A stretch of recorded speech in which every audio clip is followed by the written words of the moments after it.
Hello, gorgeous seekers, and welcome to Moon Magic and our discussion for the Gemini full moon and lunar eclipse on November 30th.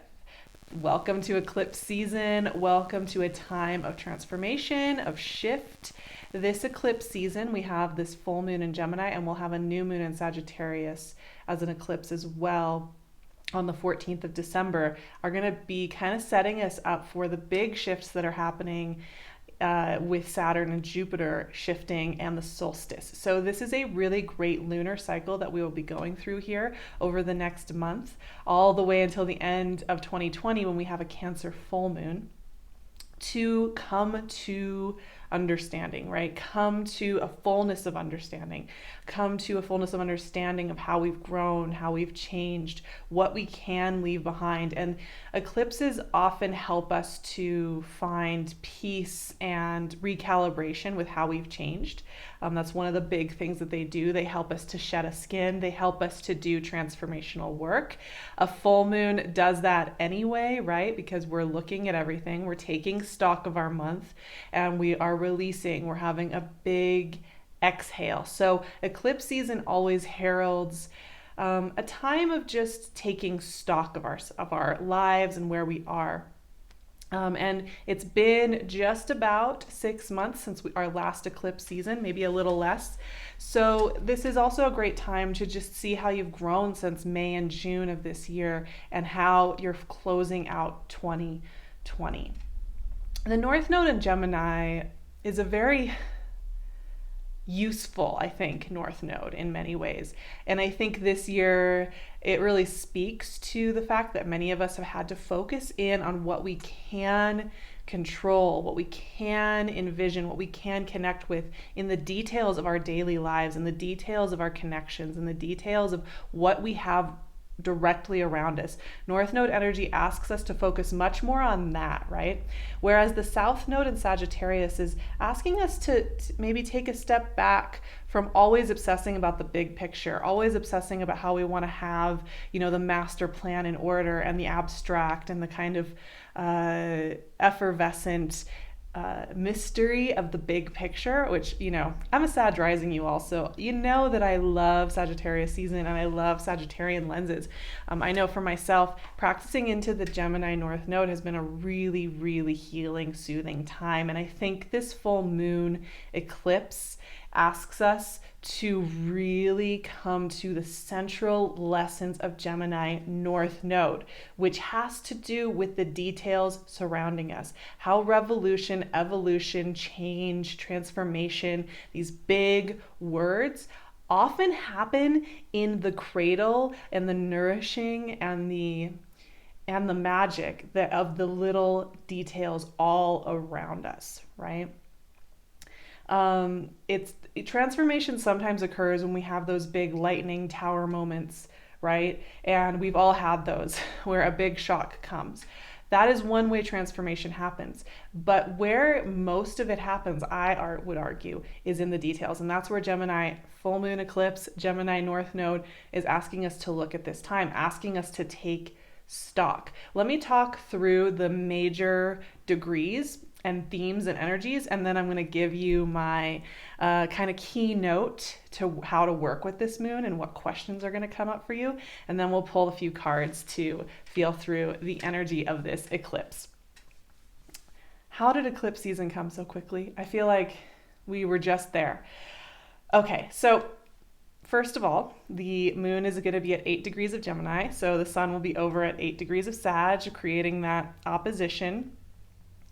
There's not going to be a big visual display. I don't know if I mentioned this already, but it's just going to be a slightly dimmer moon for those of us who will be in the arc of it, which is going to be a lot of the Americas and a big chunk of East Asia. So, but it's going to be kind of a subtle show. But the sun and the moon are opposing each other, lighting up the sky, helping us reflect, helping us connect.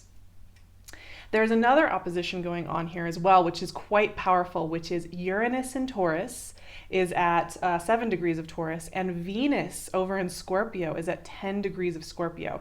And these two planets are adding another layer to that kind of assessment energy, that evolution, transformational energy. You know, anytime Uranus is involved in a dynamic, you know that shift and change is one of the major themes of a moon energy.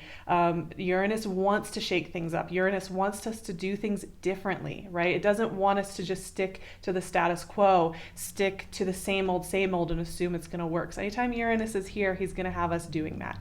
Now, this opposition with Venus in Scorpio is going to have us just looking at our relationships, looking at our relationship to self-love, self-nourishment, and also to our connections, and seeing where maybe we're desiring shift or change, seeing where we want to approach relationships differently, or possibly nourish ourselves. Venus in Scorpio is far from superficial, and I would say the same for Uranus and Taurus. These two want us to get to the heart of what it is that really nourishes us, what it is that really fills us, and not just what superficially looks good, right? Our actions and our words and our thoughts and what we think of as what gives us value. And so this opposition wants to shake that up a little bit, wants to get us a little bit agitated, a little bit into those places of discomfort in ourselves where maybe we are selling ourselves short, or not having boundaries, or just purely wanting a change of scenery and shift. I think this opposition asks us to be visionary in how we want to change. But here's the deal with that Uranus-Venus opposition. It is in the context of this full moon in Gemini, which brings us back to how we make changes in our life via tiny steps, right? Not via the gigantic leaps and the lightning strikes and the crashing down and the burning away, but how we find our meaning in life in the tiniest of details, in the little transitional moments, in the moments when we choose to follow joy, or we choose to follow what we consider duty. And this is where this full moon is really going to have us sit down and do a bit of an assessment, right? Because are you feeling anchored to little practices, little rituals that you kind of associate with giving you value, giving you that sense of I've accomplished something, or I have value, or I'm worthy of something? I think a big one that really is connected to Gemini energy is our use of social media. I know many of us have been reassessing our relationship to social media this year because it's become such an anchor point with so many of us far apart from each other. But there's this thing that's happened culturally that I've noticed going on where we kind of feel like part of our job in the day is to check our social media and make sure we're present enough on it. I know many of you have probably noticed I haven't been posting as much on Instagram. I've kind of taken a step back from all the comments, and that is because for me, I have realized that that's not the only place that has value in my life, right? And a lot of us check this stuff, and we check it, and we check our email, and we make sure we've caught up on all the phone calls, thinking that deep down there's a part of us that feels that that's giving us value, that's giving us the permission slip to exist in this world. But is it really? And that's the question we're going to be wanting to ask. So it might be social media, it might be your phone use, it might be how much time you're spending connecting with others you love.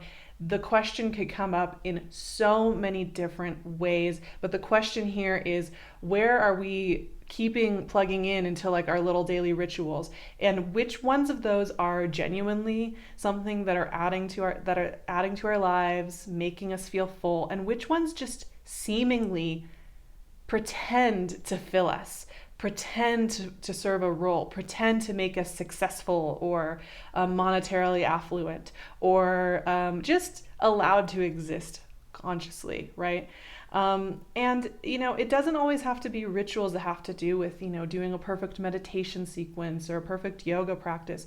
What I'm talking about when I'm talking about Gemini and the details and the way we connect and the way we do our day is just those little subtle choices that we make about whether we want to really answer that email from somebody who we haven't heard from in years and doesn't feel really good to talk to, or just going outside or picking up the pen and jotting down some doodles or journaling, or kind of getting lost or sucked into Instagram, for example, right? These little choices that we make, help us calibrate ourselves. They transform how we connect with the world. And that's what this moon is asking us to sit with. What is truly something that is adding to your sense of self-love, your sense of evolution, your sense of growth, your sense of authenticity, your sense of like, what does a day in your life, a mundane day in your life, what magic, what kinetic magic is really there? And what pieces of that puzzle pretend and masquerade to be valuable and nourishing, but are really just impulse or something that we're trying to control that really isn't giving value to our lives? So it's asking some heavy hitting questions here, I think, this full moon. Now, like I said, I think this is a really useful node to work with because this is one of the big life practices. So with the energy culminating here and finding ways for us to just assess how we want a typical, really mundane day to look like and how we make the mundane magical within ourselves is really like the essence of life, right? This is where we actually experience life in the physical, in the way we engage our intellectual brain with our day-to-day lives. Not just when we're zoned out, not just when we're out of body, not just when we're overanalyzing. That's the shadow side of Gemini, is to overanalyze, right? But when we are coming back to the center point where we use our conscious thoughts to really connect with the magic of being in this somewhat simulated, wild existence that we are in. So very simple. And the thing is, like I said, Uranus is involved. So there's a little agitation in this conversation. Venus is involved. So issues around love, self-love, self-respect, nourishment, beauty are coming up. And then this moon, this full moon and eclipse is asking us to reassess our daily rituals. Now, all of this energy is actually quite electric. I would argue, Gemini, Sagittarius energy is very kinetic, very movement oriented, play, explore, curious, very energized.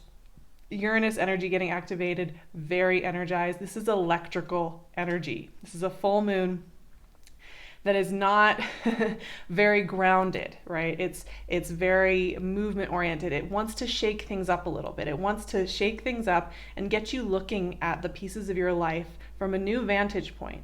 So you may feel a little discomfort. And I think sometimes we think of feeling discomfort as something that we need to get away from us as soon as possible. And that's true for many things, right? There are a lot of things where we are putting ourselves in situations we don't need to, or that just aren't good for us, right? Like sometimes you could be on a date with somebody, for example, and it's really uncomfortable and there's no merit in trying to force yourself to be something for that person or that situation. But the discomfort I'm talking about is that spiritual discomfort, that emotional discomfort of just sitting with yourself and letting your feelings come to the surface, witnessing yourself.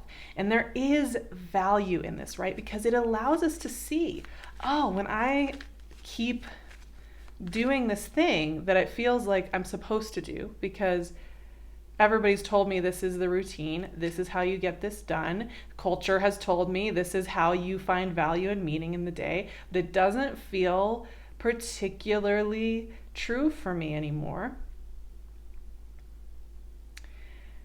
It's okay to sit with that and feel through that, right?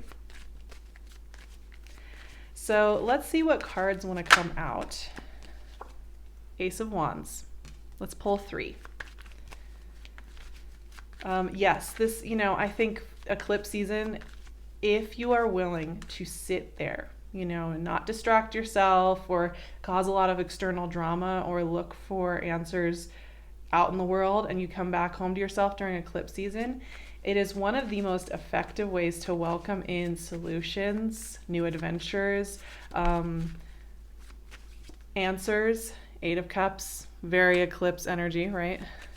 Even the moon in this card is very eclipse feeling, right? It's a really great time to, walk away from those things that you can just adjust out of. Like I said, this full moon is not about the big adjustments. This is about the minute adjustments. This is about the little details, and the really practical, practicable things that we do in our day-to-day lives. This is not about, the company you want to open 5 years from now. That's your big vision. This full moon is asking us to do something a little different. Now, when we get to the new moon in Sagittarius, that's another story. And Four of Cups. Yeah. What did I just say? Sitting in the discomfort. So we have our Ace of Wands, right? So there are initiations going on. Anytime you have an eclipse and a full moon like this, yes, it heralds endings. It heralds letting go. Stop carrying around that bag of social media on your shoulder. Stop carrying around eating that food that really just makes you feel like crap every time you eat it, right? Or that sleep schedule or whatever it is. The Ace of Wands is also, as you create that space, it's going to bring in really fast, clear answers. This is not going to be a moon that's confusing. These are not confusing messages. This is not subtle stuff. This is not, well, if I analyze it enough, I can get it to fit this puzzle piece, right? Sometimes we want to analyze our problems into these really complex ideas. And a lot of times wisdom is just like, look, this has got to shift. That's it. Because here's the thing, Eight of Cups is one of my favorite cards. It is a bold card. It is a card that takes a lot of courage because what it requires is to be able to, you can drink from these cups forever and you could keep drinking from those cups and keep living that life, right? You can keep picking that same cup up over and over again. And okay, that's a choice. You can totally do that. But to turn and look toward what it is that you want to explore that you haven't explored yet. And once again, this is not always about moving across the country, breaking up your relationship, meeting the love of your life, buying $1 million mansion. The Eight of Cups also refers to the things that we do that are very subtle, just like, what if I just took a day with no computer? What would happen? Am I allowed to do that? Am I allowed to not check my email? Am I allowed to take a whole day disconnected from electronics? That is the kind of work that Eight of Cups is asking us to do. And I keep talking about electronics and social media, but that's just one of the things that Gemini energy and Mercurial energy asks us to reassess. So it's just a theme going on there. Eight of Cups asks us to be bold enough to kind of like turn away from that familiar cup and be curious enough to like put it down, knowing that we're not missing out if we put it down and we go look and see what's possible. Now, Four of Cups to me is absolutely sitting in the discomfort. And rather than feeling really annoyed by that and agitated and stuck, this is about being able to see the wisdom that wants to come through and say, hey, you can look at all these things that you have no control over, and you can look at all these things that you want to obsess about and overanalyze and try and control and make your day about. But we really want you to look at this cup. And we really want you to look at this idea over here, this shift over here, this different way of doing things and approaching life over here. And that is what this moon is about. Gemini Sagittarius energy is very experimental, and it wants us to not just stick with the status quo, but to be curious enough to make adjustments, around our philosophy of life, and also to be curious enough to make adjustments around our practical, minute, short-term planning. So this is a moon that wants to energize us, get us moving, clear some space, and have us redirecting our energy towards rituals and tiny movements through our life that give us nourishment, self-love, and deeper connection to those we love as well. This moon can herald a lot of deeper connection. It can also herald shifts in relationship if things are needing a shift, right? And that's going to look different for everyone, clearly. So I'm going to be doing our activation for this eclipse over on Patreon. For those of you who are looking for a little extra support, I would love to see you over there. We do weekly talks. We do activations for all the moons. I create worksheets for a lot of these transits, and it's a really great place to get a little better feel for what's going on a week by week, month by month basis. I'd love to see you over there. I'm wearing PinkLune's crown. I haven't had one of her crowns on for a little while. And you can check out her Etsy shop in the link below. You can also find me on Instagram and on my website. Everything you need is in the description box. I've just been talking away here for this full moon, but there's just so much to discover and to discuss. And I think Gemini energy often gets me just gabbing away. I feel like I could sit here and talk for like 3 hours. So I'm going to call it good right there. Have a beautiful full moon and beginning to eclipse season. And I will see you for the next eclipse for the Sagittarius new moon in just a few weeks. Sending you all my love.